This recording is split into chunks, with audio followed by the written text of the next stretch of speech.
Chapter 9, I want to supplement what the book talks about. So there is an exhibit that shows all of these motivational theories, but the book never explains them very well. So am going to use this whole video to go through those motivational theories in the book. I think a lot of these you will have seen before, they won't be new, but just to refresh your memory, because I think the way the book lays this information out is not going to be easy for you to understand or use when we get to the assignment for this week, but also when we get to the test and we're thinking about how do we apply these motivation theories in the workplace. So our first two theories are what we call needs-based theories, with the idea that people have needs that need to be fulfilled, and this needing to fulfill these needs is the thing that motivates people to do behaviors. In Maslow's hierarchy of needs, we have kind of this pyramid of needs. And people start at the very bottom with these physiological needs, so things like air, water, food, shelter, very basic needs. And then as your needs are you can move up this pyramid up to self-actualization. Self-actualization is kind of being the best version of who you could be. In the workplace, this might be the best employee or kind of the epitome of your career. You've met your career goals, usually later in your career. But you could actually have self-actualization within a job as well. It's very flexible with the definition of self-actualization means in this theory. But the idea here is that people are motivated to work to meet these needs. And so that means the workplace has to make sure they're helping to meet these needs as well. So you want to make sure that you have a salary that's good enough for people to meet their physiological needs. You want to provide some security in terms of employment to meet their safety needs, etc. The other needs theory is Hertzberg's two-factor theory, and the two factors are hygiene factors and motivating factors. Hygiene factors here on the right in the pink are factors that you have to have in the work for employees to get them to do the work, but they're not things that motivate employees. Essentially, if you don't have them, employees won't be motivated, but more of them doesn't motivate them more. So things like having relationships with peers, good company policies or very clear company policies to follow, having a physical workspace to work in, having good working conditions, having a salary. So note that salary compensation is a hygiene factor. More money doesn't always motivate employees in this theory. Status, security, and then good supervision. Motivating factors then are the factors that will get employees to do more of a behavior you want them to do. So things like achieving something at the workplace, like being able to actually do something and doing it well. Recognition for good work. The work itself could be very interesting and enjoyable for employees. Having job advancement opportunities within the organization, and then having growth opportunities in terms of training and development over time within an employee's career. So you have to have the hygiene factors at some level within the organization for employees to want to do the work. But to get them to do more of what you want them to do, you have to add in more of these motivating factors in their work. Expectancy theory is not a needs theory. It's a very different theory. And the idea here is that you have three questions or at least employees have three questions they have to answer to determine if they should do a behavior in the workplace or do more of it.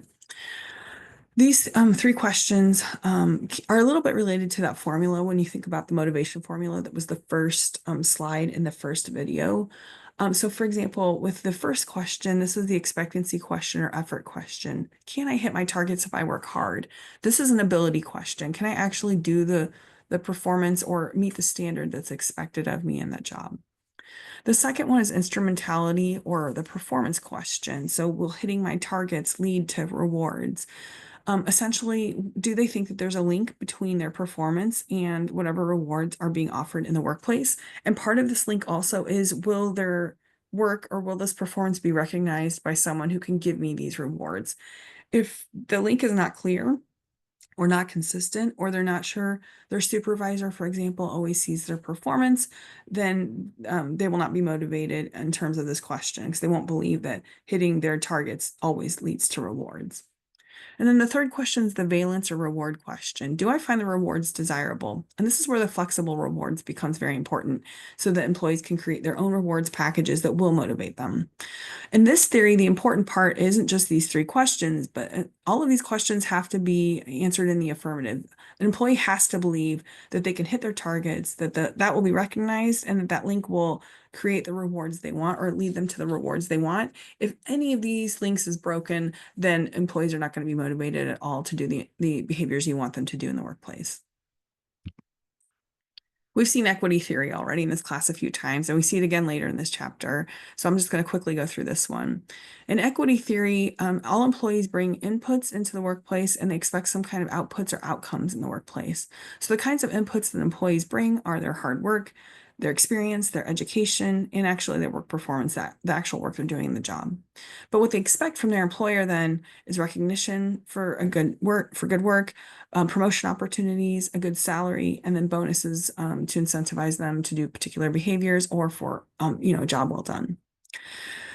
Employees compare these inputs and outputs for their own work and for their own job, but they're also comparing their inputs and outputs to other people's inputs and outputs. The most common or maybe the easiest example of this is another employee who does the same job. Are they getting a similar pay to what we are getting? Or are they getting more or less? You can also, employees can also look at other employees within their workplace that don't do the same kind of work to see if they think that those inputs and outputs are roughly equal. A very common example is if you know what your CEO is paid in your company, is the inputs that you think the CEO is bringing to the job comparable to the kind of pay they're getting versus the kinds, as an individual contributor, the kinds of inputs that you might be bringing to the workplace and the outputs or outcomes that you're getting. And then you can also look outside of the firm at other employees who do similar or different jobs from yourself to determine whether your inputs and outputs or outcomes are equitable compared to other employees. Reinforcement theory is a completely different theory from all of these other theories that we've talked about so far. And this is a very basic psychological theory about motivation. This actually comes from, if you've ever heard of Pavlov and his dogs, what he did is an experiment where he rang a bell for his dogs, and then right after ringing the bell, he would bring them food. And he created a connection between the bell ringing and the food coming for these dogs. So eventually, what he could do is ring the bell. The dogs' mouths would salivate for food, and then he just wouldn't introduce food. There's actually a lot of different components to reinforcement theory. I'm just providing the very basic overview of reinforcement theory here, but there are different things like reinforcement schedules. So how often do you give a reward every time, for example, the dog heard the bell? Every time they heard the bell, do you give them food every single time? Do you give it to them, every fifth time? Do you give it to them randomly? There's all of this involved with reinforcement theory that you don't need to know about. But if you do already know that, that will be useful for you then when we answer questions using reinforcement theory in the workplace. So reinforcement theory has two components here. You can reinforce behaviors, or you can try to get employees to stop doing behaviors. And you can either do this by giving them something they want, like a reward, or taking something away that they either want or don't want, depending on what you want them to do. So positive reinforcement in this theory is the most common way that we use reinforcement theory in the workplace. And here, an employee does a behavior we like, and we're going to give them something that they want, like a reward. So here, a manager praised an employee for doing a good job or for doing a task really well. Negative reinforcement is also reinforcement. Reinforcement means you want more of that behavior. But here, what happens is an employee does a really good job. They do a task really well, and you take away something they don't like to do as part of their job. So here, a manager maybe was nagging an employee to get some kind of work done. If you ever seen the movie Office Space, this is what I think about with negative reinforcement, where the boss comes around and he asks people if they finished their I think TP reports or whatever they were called. And the main character is annoyed by the nagging, so they'll just say, "Yes, I finished it. I've already turned it in," to get the supervisor to leave them alone. And supervisor, of course, can check this out. So here, the manager stops nagging to the employee once the employee actually completes whatever task they wanted. On the bottom, this is where we want to get rid of behaviors. So in punishment, we see something that an employee does that we don't like, or they don't do something we need them to do. And so we give them a negative consequence to either get them to do something we want them to do or to stop doing something we don't want them to do. So here, a manager could demote an employee who has poor performance. Usually before you demote an employee, you're going to put them on a performance plan to see if they can improve their performance first. But if they don't, you might demote them. You could also fire them depending on what the policies are in your organization. Extinction, I don't think is used as often. It's also the one that's most confusing when I've taught this before to students. In extinction, you see a behavior you don't want or an employee not doing something you do want them to do. So you remove something they do like to do to get them to do the behavior you want or to stop doing the behavior you don't want. So an example there might be until you finish a report that maybe you didn't want to do, you actually are not going to be put on other teams with more interesting work to do or more interesting projects because we need you to get this work done for this particular project that you may not really be motivated to do. I'm not sure I like the example here of the manager ignores the behavior because ignoring behavior in the workplace usually means it will continue because it's not always clear why a manager is ignoring behavior. It also sends a signal to other employees that maybe that behavior is acceptable at some level. So extinction, I would worry less about than the others because it's used the least, but it's just part of this theory. Goal setting theory, I bet you've all seen this before. Goal setting theory says that we can drive employee behavior by simply creating very specific goals with employees or creating those goals for employees and then making sure they understand what those goals are. The goals have to be very clear, so employees have to know exactly what you want them to do. They have to challenge employees, so they have to be a little more difficult than maybe the employee can initially do when you set those goals. You have to provide commitment to the employee for the goals. So that means like if employees are doing this, for example, in a performance evaluation, you need to make sure that they're committed to doing this the whole year and they understand they have the whole year to reach this goal. You need to give them feedback then about how well they're doing this goal on this goal, and that way you can also improve their performance over the year and keep them motivated. And then you have to have some task complexity. You have to have lots of different things they're doing in this goal so that it's not easy for them to just simply do in like one day and then they're done. You need them to have to work overtime to keep them motivated. And then finally, agency theory, you've probably never seen before in an HR class. It's rarely taught in HR. It's much more common in strategy classes. I'm going to give you the basics on agency theory. You don't need to know much more than this. In agency theory, we have a principal and an agent. The principal usually has something the agent wants, and the agent can give something the principal wants. Both of these people will come into a contract because they can't get everything that they want.